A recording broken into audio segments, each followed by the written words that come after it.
Hi, so we're going to try one more demonstration of using Desmos to make a frequency polygon. This question in your notebooks has a frequency table given to you, and the title is that it says, the title of the question says the number of earthquakes in the world during 2 5-year periods are shown in the frequency table. So the column magnitude shows the interval.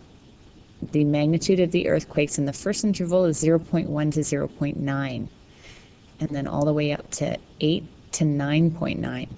So our job when making a frequency polygon is to find the midpoint of the interval so that a dot is put on the midpoint of the interval.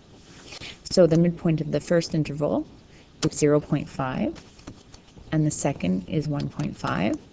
And Desmos does its magic and tries to guess what we want next. And everything works out just fine, except for the very last interval is actually a magnitude of 2. So it starts at 8 and goes to 9.9. So the midpoint of that interval will be 9.0. So that's the only exception. And then we have our years here. We can call it Y1. And just remember which one is which, and then we can have Y2. And we start typing our data.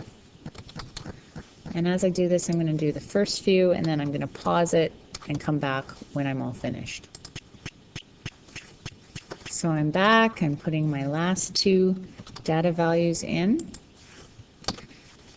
And now, what I see here is not a lot of information displayed.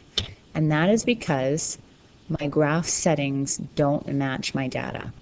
I want my x-axis to follow along with the numbers that are in my x-axis column. So I want my x-axis to go from 0 to at least 9. And that is actually what's happening now. But I'm going to go and specifically change my graph settings on the x-axis to -1 is fine, but I'm going to put in, instead of 33, I'm going to put 10.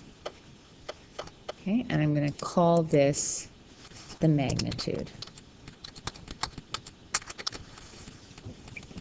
And then this is the y-axis is the one that's really going to have to change. My lowest y value is 5 in this column. This one's, oh, actually I've got a 5 in this column, so those are some low y values.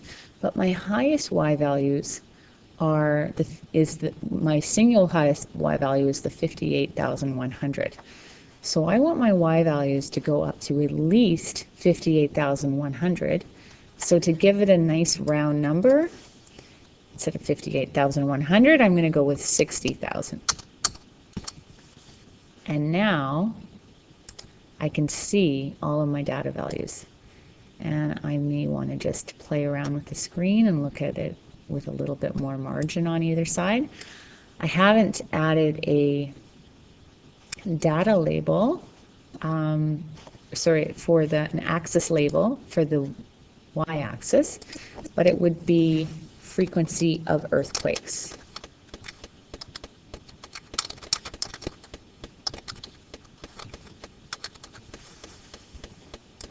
Okay, and now I would like to connect the dots on my graph so that I have created a frequency polygon. And I'm going to click on the blue icon next to Y1 and click and hold, and then turn on the lines. And then I'm going to do the same thing with the green icon, click and hold, turn on the lines, and we now have a frequency polygon. And there's a bit of a problem here. I might have typos, 67. I'm missing a digit. So in my frequency table, I should have 43,890. 43,890. And you can catch those little errors pretty easily. We see the frequency of earthquakes. There's not that many that are really small.